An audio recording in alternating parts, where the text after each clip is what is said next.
গেলেন, আল্লাহ তাআলা জানাই দিলেন, হাবিব হাবিব গো, আপনি আমাকে দেখেছেন, আপনার উম্মতেরাও দেখতে পারবে।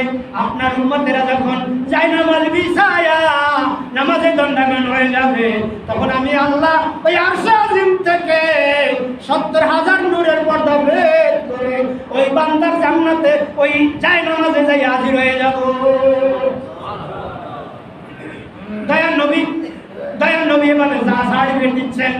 দয়ার নবী যখন জান্নাতের আলোচনা করতেছিলেন, হযরত আয়েশা সিদ্দিকা রাদিয়াল্লাহু তাআলা আমার হুজুর, ও হুজুর, আপনি তো জান্নাতে নিয়ে যাবেন আপনার উম্মত যতক্ষণ পর্যন্ত জান্নাতে না যাবে ততক্ষণ পর্যন্ত অন্য কোন নবীর উম্মত জান্নাতে যাবে না, আপনি বাছাই করবেন কেমনে? দয়ার নবী বলেন, আয়েশা, বাছাই করবে এইভাবে, তুমি একটা দৃষ্টান্ত শোনো।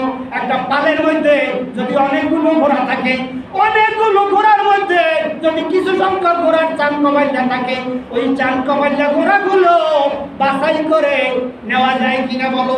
আয়েশা বলেন যায়। দয়ার নবী বলেন, আয়েশা রে, হাসরের ময়দানে আমি আমার উম্মতগুলোকে এইভাবে চিনবো। তুমি এই যারা ওযু করে নামাজ পড়েছিল, ওই ওযুর স্থানগুলো নূরে চমক মারবে, ওই চমক দেখে দেখে আমি আমার উম্মতগুলোকে বাইসা বাইসা জান্নাতে নিয়ে যাব। আল্লাহ তাআলা যখন ডিক্লারেশন দিয়ে দেবে, ওয়া আনাবি হুরায়রা রাদিয়াল্লাহু তাআলা আনহু ক্বালা নবী সাল্লাল্লাহু আলাইহি ওয়াসাল্লাম ক্বালা আল্লাহু তাআলা ইয়া মুহাম্মাদু ইরফা রাসাকা সাউতুকা ওয়াশফাতু শাফা। বন্ধু মুহাম্মদ, মাথা উঠাও, আজকে আমার কাছে যা চাইবেন তাই দিয়ে দেব, যার জন্য সুপারিশ করবেন আমি সব সুপারিশ মঞ্জুর করে নেব।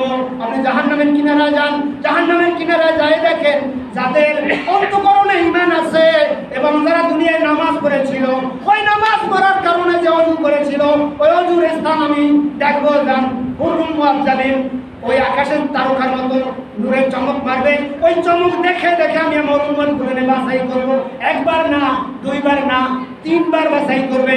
3 বার বাছাই করার পর একজন উম্মত জাহান্নামে থাকবে না, থাকবে শুধু নমরুদ, ফিরাউন, হামান, সাদ্দাত, আর যারা শিরক করেছিল।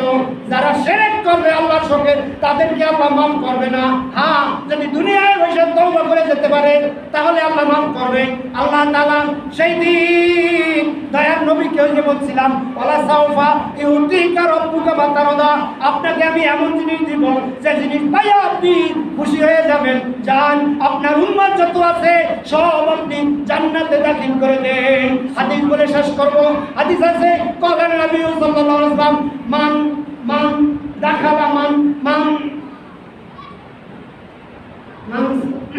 ক্বালা নবী সাল্লাল্লাহু আলাইহি ওয়াসাল্লাম, যে ব্যক্তি ঈমান ক্বালা লা ইলাহা ইল্লাল্লাহ মুহাম্মাদুর রাসূলুল্লাহ, অন্য হাদিসে আছে মান ক্বালা লা ইলাহা ইল্লাল্লাহ মুহাম্মাদুর রাসূলুল্লাহ, যে ব্যক্তি ঈমান ও ইয়াকিনের সঙ্গে বলবে আল্লাহ ছাড়া কোনো মাবুদ নাই, এই ঈমানটুকু নিয়ে যদি কবরে যাও, আল্লাহ তাআলা তাকেও সেদিন নিষ্কৃতি দিয়া জান্নাতে প্রবেশ করাবেন।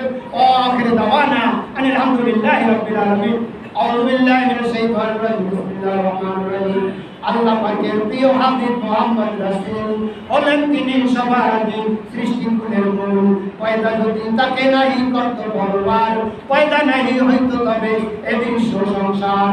তামাম আলো ডুবলো যখন অথই পানির তলে, কিস্তি নূরের বাঁচল তখন এই নূরের নিবনে। করেন বংশ সেরা বংশ, উচ্চ তাহার শান, তাহার মাঝে শ্রেষ্ঠ আমার হাশেমি খানদান। সেই খানদানের জন্ম হলেন মুহাম্মদ রাসূল। কেউ না আছে বংশ গুণে তাহার সমর্থন। মুক্তিদাতা শান্তিদাতা এলেন দুনিয়ায়, এসো সবাই সালাম জানাই নবীজির রওজায়।